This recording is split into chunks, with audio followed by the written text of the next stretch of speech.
So this book is called Out of the Best Books by S. Michael Wilcox. And of course, we love that verse, right? Where the Lord exhorts us to seek out of the best books. And I really appreciate this quote. If you've heard of Dr. Arthur Henry King, who was a professor at BYU, and many people just really loved him. Brother Wilcox said he was one of the finest educators he studied under. He said that if you teach a child to read and do not teach them also what is worth reading, we only arm the enemy. We want to arm the children. And Dr. Arthur Henry King wrote a book called Arm the Children. And I just have always thought and been inspired by that thought that if you're going to plant seeds in your children's minds because you want beautiful things to grow, then you want the highest quality, right? So these are a few of the books that I think are the best. And I'm just gonna quickly show titles. I did write a post on my blog, Raising Amazing Children, with suggestions. You can look there, you can text me and say, I'm looking for this kind of an interest for my child, and I'll say, check out this book, because that's what I do.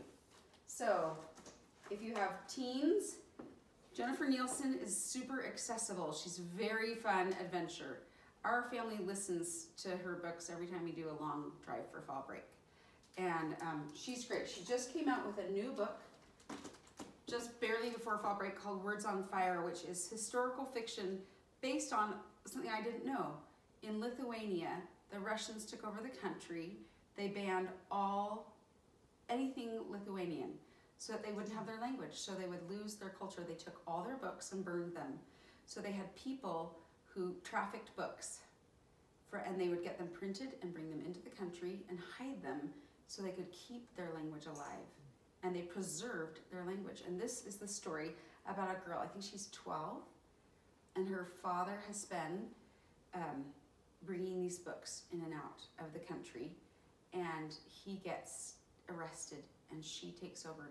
And she's super shy in the beginning, and she finds this inner strength that helps her, and she gains a friend, and together they do this job of bringing books back and forth. I love the transformation that takes place in the young woman and kind of that fire that she finds within herself. That's what I feel like every person can do in finding their mission in life. And this kind of just gives you a little taste of that, right? Aster the Unstoppable. Great book. Delightful, super funny. You might, depending on your sensitivity level, like there's talk of, it takes place in Norway. It was translated from Norwegian. Talk of the grandfather who chews tobacco. If that's an issue for you, then you could, read it aloud, omit those parts, whatever. But it was super charming, very touching, a story to teach compassion and tolerance and just forgiveness. Oh, good things. This is just fun. J.R.R. Tolkien wrote letters to his children from Father Christmas. They would write to him and he would answer back. And it has his drawings in it. So we think of, The Hobbit and The Lord of the Ring, but he was this lovely father who adored his children and did that for them. I find in my study of children's literature that so many of the great books we love were written for someone's own child. That's really fun, right? Lois Ehlert, I think all of you probably know her so well. I just love her works. In terms of when you're looking for board books, this is a great way. She's done a lot to connect your child to nature, and I'm a huge believer in that. When then President Uchtdorf talked about, in his talk about slowing down, I don't know if you remember this, he talked about tree rings, and he talks about how many lessons we can learn from nature. And from that time in particular, I have looked for books that talk about nature and these principles, and we find so many principles of the gospel that are just in nature naturally. You can talk about the gospel without ever using gospel vocabulary if you're teaching nature and connecting to it. Thanksgiving books. Thank you, Mr. Falker. Cried first time. Last Stop on Market Street. Beautiful book about appreciating what you have. A grandmother takes her grandson to church, and after church they go every week to the soup kitchen. And he asks questions like, well, why aren't we driving like so-and-so? And why aren't we doing this like so-and-so? And she says, oh, and she teaches him to just appreciate what he has. By the way, on the table over here, there are books that have this sticker in it.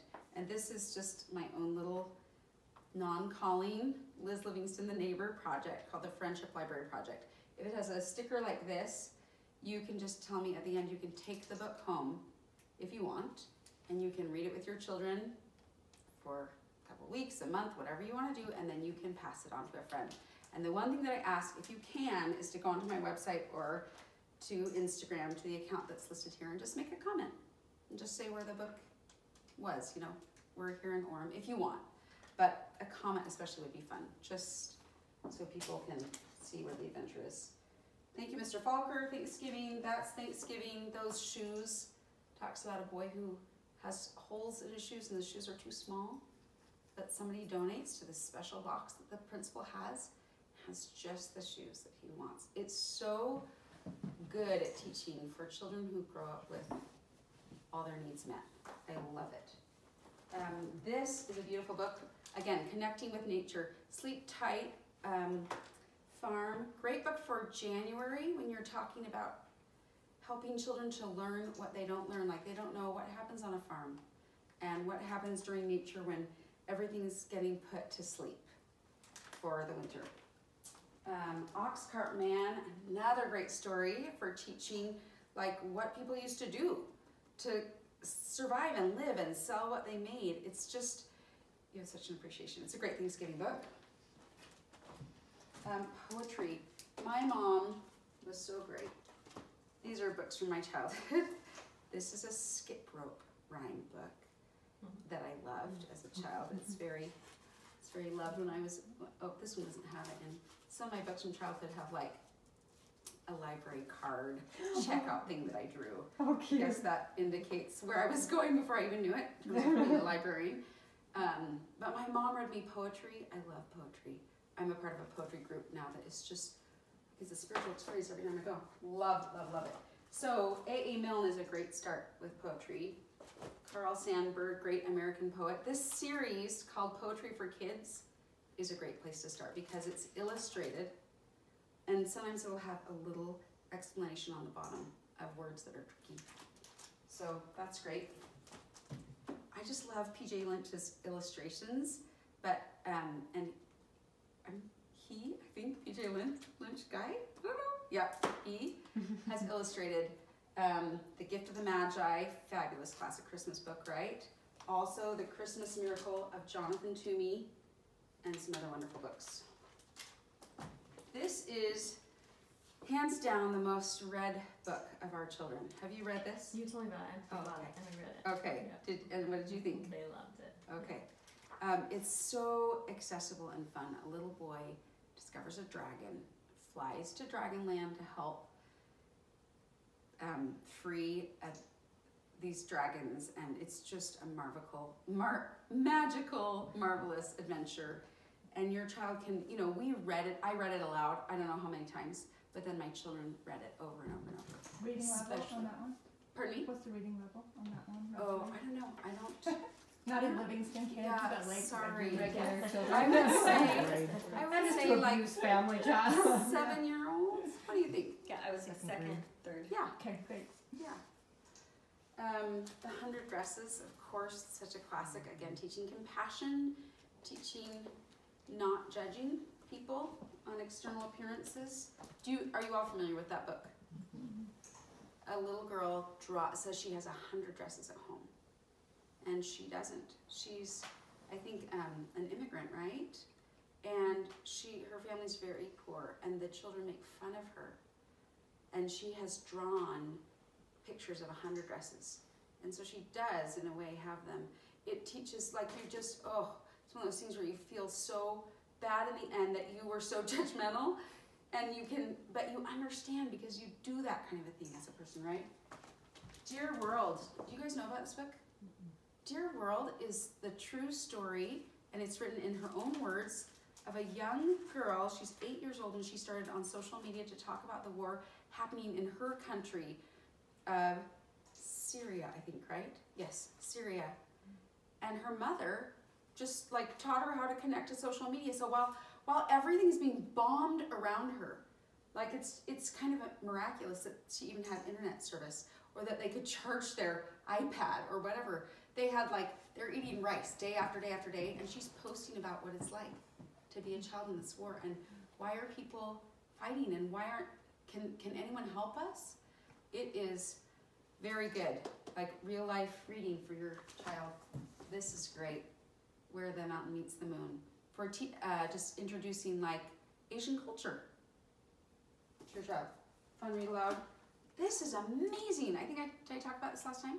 Okay, so 13-year-old girl changed the world with what she did.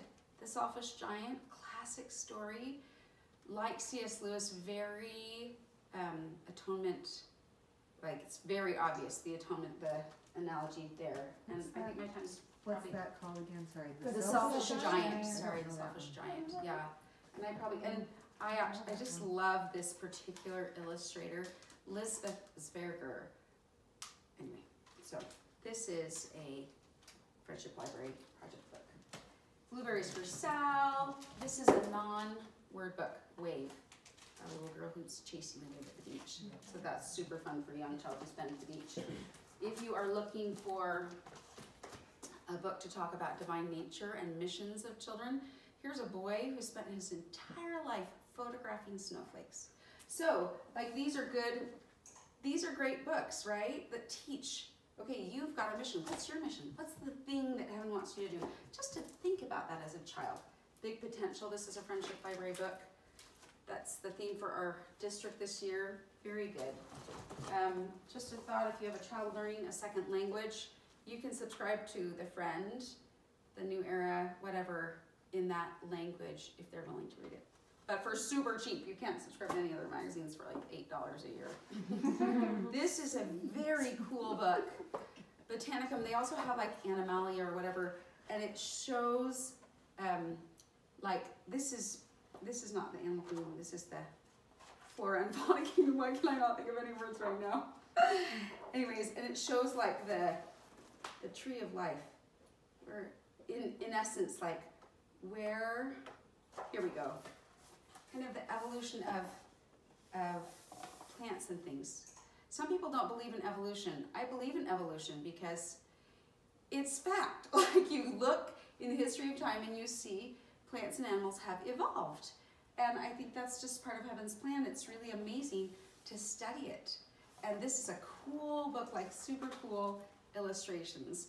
It's like a reading through a museum, which sounds super boring, but this book I don't think is super boring. I think it's really amazing. Okay, well, tons and tons of books. If you have dancers, this is probably my favorite version next to Lisbeth Zwerger, which is actually a little freaky sometimes, but I really like the illustrations for this. Susan Jeffers, oh, she's a great illustrator. This is a Utah, Virginia snow. This is fun if you have a child and you live in snow country. And it talks about what to look for if you're on a winter walk. Get out with your children. Mostly true story of the first ride in the hot air balloon. Super fun author. And this, if you have time to read this, this is such a fun story. Oh, it's Nate's favorite Christmas story. My 23-year-old. Okay. So that's it. And those are all on your blog? Are those the ones that you put on your blog? Well, Or just most other of these are somewhere on my blog. Okay. But yeah, But she organized you them can just by text me if you want to remember a book Okay. that I've left out. Yeah, Perfect. Okay. I'll be right back. All right. Okay. Bye, Michelle. All right. Well, I'm secretly kind of thankful it's just us. It was really full last time, so I was thinking, oh man, it might be. So let's go over this. So the first thing, what are some things that you guys have run into? What are some problems or some questions when you've been reading with the child, or you've been seeing them progress, but you feel stuck? Are there any problems or questions that you've had when you're trying to teach your children to read? My daughter sometimes says that it's too hard when I know she can do it because her teacher tells her she reads it with her. Yeah, and that happens with everything. They do a lot of that to mom. Yep. Okay. Anything else? Tactile kinesthetic kids have a hard time reading. Yes. Yeah. So kids who want to move and be bouncing, but you need them reading. Anything else? What are some other problems? Kids who just add stuff in that's not there. Yes. Yes. So probably not that's usually a problem. They're not very phonetic readers when they're kids who are going to learn by seeing, and we'll talk about that a little bit too. Okay. So I'm going to kind of try to address some of those things we talk about how this happens. So my focus, my degrees in, I actually did a degree in early childhood and elementary education, but I fell in love with early childhood education. So I was almost done, and I just really realized that the research and the things I was learning about early childhood, that's what I wanted to do. So I went to my advisor and said, can I add another degree? And it was only another semester, so I was really glad that I was able to do that. So most of this is going to focus on the beginning stages of reading, because this is for caregivers. I feel like this is for people who have children in their grasp every single day, and the things that you need to do to be prepared for when you hand them off to school. We do not have time in 30 minutes to cover the technical things that happen from first grade on, so I thought I would really focus in on those things that you can be doing today to help them be successful. So in reading, there are the big five. We call those the big five, and they are they're the building blocks to reading, and they move in progression. So we start with phonemic awareness, and we'll talk about each of these. It moves into phonics, vocabulary, fluency, and comprehension. Some of these come and go through all the stages, but generally this is the flow of teaching a child to read. These are the steps that they have to go through. So, foundations of literacy, birth to 3 years. So this is pre-emergent reading, and these are the kinds of things you're doing. A lot of this will be, oh, like I'm doing that. And that's what I really want you to get out of this presentation, is to say, I'm doing that, and now I understand why I'm doing that, and I'm going to focus on that more.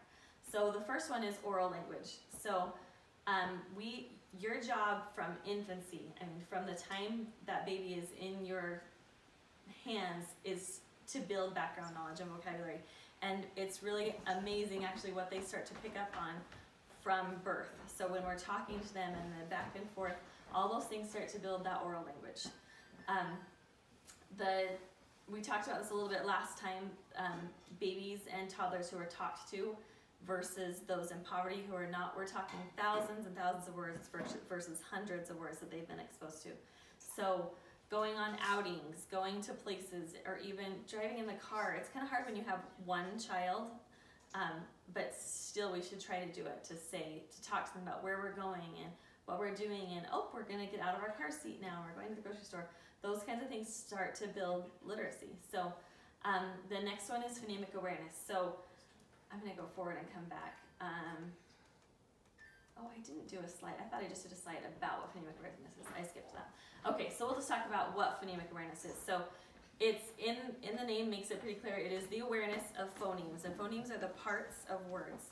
So we do this, we build phonemic awareness with nursery rhymes, with poetry, with jump rope books, with singing, all those little poems that are cultural and they move through cultures in that way are there to build phonemic awareness. So what are some of your ideas? What are those things that you do with your kids? Songs that you sing, poems that you say with them, Miss Mary Mack all dressed in black, all these kinds of things. What are some of your favorites that you do with your kids? Can you think of any? Jump rope rhymes, let me think of some more. I was doing Wheels on the Bus with my granddaughter today. Yes, Wheels on the Bus. It's predictable, so they start very early. Repetitive. Repetitive, yep. Yeah. So, and that is phonemic awareness. They're starting to build those patterns in their mind and predict things. It's amazing to me, because I've been thinking about this all week. Aria is 15 months, and she's a little advanced in her language, but she is like picking up on songs in no time flat. So you start doing something like Wheels on the Bus, and I'll say it just a couple of times, and the next thing I know, she's playing on the floor, saying, Wheels on the Bus, or what's the one she was doing today? I can't remember, but those are the things that are starting to build those patterns. And the reason that they're important is because as they start to learn letters, and then you start to realize, these letters come together to make sounds, then they start to picture these things, and they can they hear the rhymes and they know that those words are somehow connected, and then it starts to make all those connections. So it's pretty awesome. The other big important thing in birth to 3 years is the knowledge of print conventions. So this is concepts about print. This was one of my most exciting things I ever learned about literacy, and it really changed the way that I approached it with my own kids. So this is Mari Clay. She has a program called Reading Recovery. I don't know if you guys have heard of it, but she built this program. All of Reading Recovery is a masterful, amazing teaching reading program, but this is a book that has an assessment with it that you can kind of present to your kids. So I attempted today to make a video for you of Colson doing it, but he was so impressed with the video that he just kept turning to the video 17 times. So I was like, we're gonna get this up. So I'll tell you though kind of what you do. So concepts about print are just general things like titles. Like this is a title, and this is the author, and these are words, and you notice there's spaces in words. And where do I start reading? So the very first thing you do is you hand them the book and say, show me the front of this book. So they start to learn, okay, it goes this, this direction. Children who don't have that won't even know what you're talking about. But then you start asking questions like, where are the words? Then we open it up. Where do we start reading? And just talking to them about that. This is why pointing to words is so important, because it shows them, they start to get the pattern of where words go, and then we go back and forth. This book then does some cool things that it kind of tries to trick them to see if they catch it. So then on this page you say, show me the bottom of the picture. And so they have to figure out, oh, the picture's upside down. Then you'll show them words upside down, and we'll ask them, where do I start reading now? And so it lets you be aware of what they're noticing and not noticing. At 4 years old, Colson was not noticing a lot of things, which is the other reason I stopped the video. He's like, well, what? There's nothing wrong with that. It's fine. It's great. I was like, okay, we're not there yet. So, just using these things, it helps you realize. Just pointing out words, talking about sentences, where we begin. Another thing that you'll notice with children as they're developing is if you ask them where's the story, young children will point to the picture. So you'll want to start encouraging them that this is the picture, but this is where the story is taking place. And that's another thing that they learn by pointing to the words. So that is concepts about print. Kind of some things that you can focus on as you're reading with your children. So yeah, this was all that I just talked about. Do they turn the book the right way? Start at the front, look at the first page of text. Do they look at the picture or the print? Turning pages one at a time. All of these things are really important that you will teach your children just by reading to them. And this is thousands of things they learn just by reading with you. Once, even a couple of times a week, they'll be so far above many of their peers. So birth to 3 years. These are the signs you want to watch for and reinforce. So this is my big focus tonight, is that what I want you to take away is that you're drawing your attention to these things that you were probably already doing, but really want to make sure you're reinforcing. So recognizing specific books by cover. So you'll even have toddlers in a pile of books. They know their favorite book. So they'll go, and if they're exposed to literature, they'll go pick their favorite book and back up into and plop on your lap. That's my favorite thing. They'll attend to letters and names and other prints. So you'll start noticing them driving by McDonald's. I remember the first time Colson was 2, and we drove by, I think it was even Walmart, and he was like, we're by Walmart. I was like, how do you know that? What? But they start to notice those letters, and those things stand out to them. And W all of a sudden becomes a letter that they recognize, or M for McDonald's, or something like that.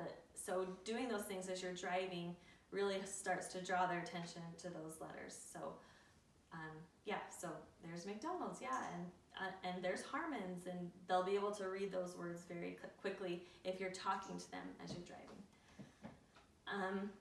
Okay, so the next stage we had pre-emergent, now we're moving into emergent, 3 to 4 years. The next big thing that becomes important is alphabetic principle. So researchers found the best predictor of beginning reading achievement to be a child's knowledge of letter names. So it's the critical first step in being able to decode words. Most children, it's somewhere like 80% will learn without flashcards. They will learn without drilling it in their head. So the majority of children are going to learn their letters just by being exposed in the environment, by you pointing them out, by driving around and looking at buildings. So make it fun. You don't need to necessarily sit down with your child starting at 2 years. In fact, I really hope you don't sit and do flashcards with them. That is one way to kill the love of learning, is to take the fun out of it.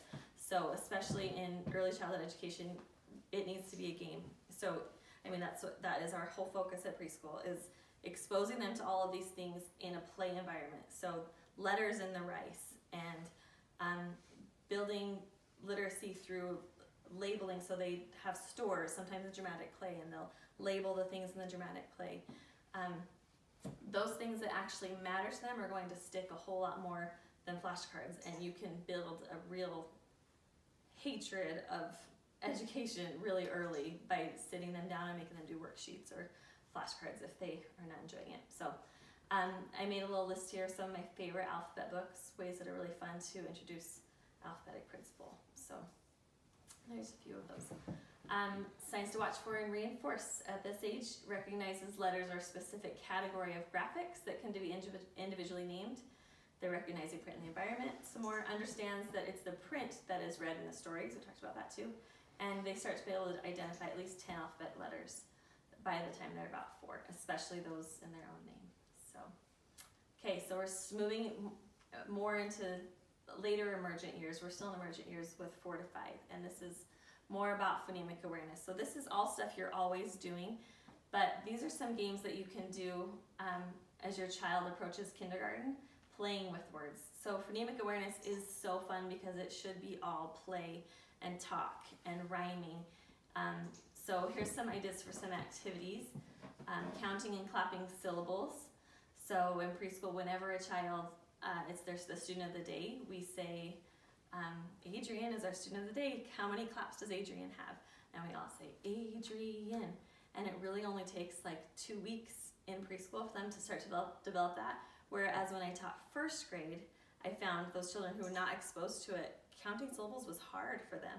But because we're doing it as a game in preschool, these kids have syllables like better than most of my first graders used to, which is kind of cool because we make it a game. So blending sounds, I'm thinking of a word that has 3 sounds. Listen and see if you can tell what the secret word is. So saying the sounds and words, spreading them out really far. It's interesting, you'll find that as you're doing, it's actually really hard for kids sometimes, that you're saying it slowly, and you'll say, at, and they'll say, okay, at,